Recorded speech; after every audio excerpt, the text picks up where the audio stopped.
एक रेसलर को अपने करियर में बहुत मार और चोटें झेलनी पड़ती हैं, जिससे उनके शरीरों को काफी नुकसान पहुंचता है। रायबैक एक ऐसे रेसलर हैं जिनके शरीर को अब स्थायी क्षति पहुंच चुकी है। उन्होंने 2014 में अपने करियर के बारे में एक दिल को छू लेने वाली स्पीच दी थी। उन्होंने कुछ ऐसे भी खुलासे किए जिससे कोई भी वाकिफ नहीं था। 2010 में जब रायबैक का नाम स्किप शेफील्ड था, वो हवाई में एक मैच में लड़ रहे थे। वहाँ एक हादसा हुआ और रायबैक का टखना टूट गया। तब बिग गाय ने अपना मैच जारी रखा, जिससे उनकी चोट और खराब होती गई और उनका पैर टूट गया। उनके पैर को ठीक करने के लिए 3 सर्जरी करनी पड़ी और शुक्र इस बात का है कि वो वापस से रिंग में आ सके। लेकिन अभी भी उनके बाएं पैर में उनकी चोट का एक बड़ा निशान है, जिसे वो अपने नी पैड से छुपाते हैं।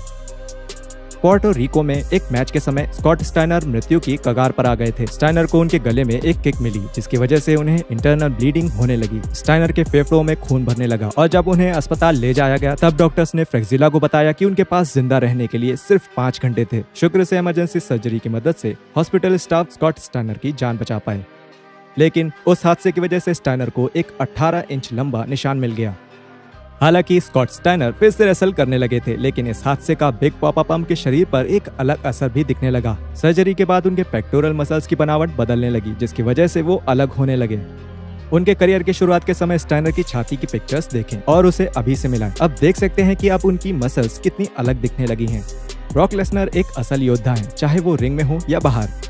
वो काफी मैचेस खेल चुके हैं और इसकी वजह से उनके शरीर की बनावट बदल गई है। द बीस्ट का दाहिना कान थोड़ा भद्दा लगता है। लेसनर को कॉलीफ्लावर ईयर नाम की एक विकृति हो गई थी। ये तभी होता है जब किसी को सर में बार बार मारा जाता है। इंसान के कान में खून का एक थक्का जम जाता है, जिसके कारण उसकी बनावट खराब हो जाती है। लेसनर के लिए सिर्फ उनका दाहिना कान इस चीज का शिकार हुआ और इससे हमें उनके रेसलिंग और लड़ने के तरीके के बारे में पता चलता है। और गौर करने की बात है कि लेसनर के एक प्रतिद्वंदी कर्ट एंगल को भी कॉलीफ्लावर ईयर की विकृति है। बदकिस्मती से इसी की वजह से एंगल का कान खराब हो गया और वो इस कान से सुन नहीं पाते। केविन नैश 30 साल से ज्यादा रेसलिंग कर चुके हैं और इसकी वजह से उन्हें काफी सारी ऐसी चोटें भी आई हैं जिन्होंने उनके शरीर को बहुत नुकसान पहुंचाया है। WWE हॉल ऑफ फेम में शामिल हो चुके नैश ने खुलासा किया कि सालों तक रेसलिंग करने के कारण उनका दाहिना पैर अंदर घुस गया था। नैश की माने तो इस विकृति ने उनको अपंग कर दिया था और इसी कारण से उन्होंने रेसलिंग करना छोड़ दिया था। अच्छी खबर यह है कि नैश ने अपने पैरों की सर्जरी करवाई और 2 साल तक रिहैब करने के बाद उनके दोनों पैर ठीक लगने लगे। अनफॉरगिवन 2004 में शॉन माइकल्स और केन की पहली 1-on-1 फाइट हुई।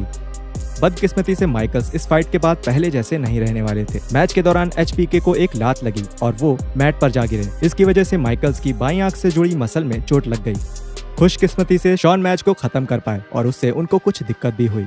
द शो स्टॉपर की बाईं आंख थोड़ी कमजोर हो गई और उन्हें अब लेजी आई की समस्या है। आप इसे समय समय पर देख सकते हैं कि माइकल्स थोड़ा टेढ़ा देखने लगते हैं। HBK की नजर भले ही थोड़ी सी कमजोर हो गई है, लेकिन उनकी विजन अभी भी 20/20 है। डीवॉन डडली ने एक्सट्रीम रेसलिंग में भाग लेकर अपना नाम बनाया और उनका शरीर इस बात का गवाह है। आज के दिन तक इस WWE हॉल ऑफ फेमर के सर पर उस चोट के निशान है। डीवॉन को मगर वो निशान टेबल्स या कुर्सियों से चोट लगने से नहीं मिले हैं। उन्हें वो निशान मिले हैं उस तरीके से जिससे वो खुद को चोटिल दिखाते थे। रेसलर्स एक छोटे से रेजर ब्लेड से खुद को एक कट देते हैं, ज्यादातर अपने सर पर, जिससे वो अपना खून निकलता हुआ दिखाते हैं। बदकिस्मती से डीवॉन डडली ने उसका भुगतान किया, क्योंकि अब उनके माथे पर उसके काफी सारे निशान हैं।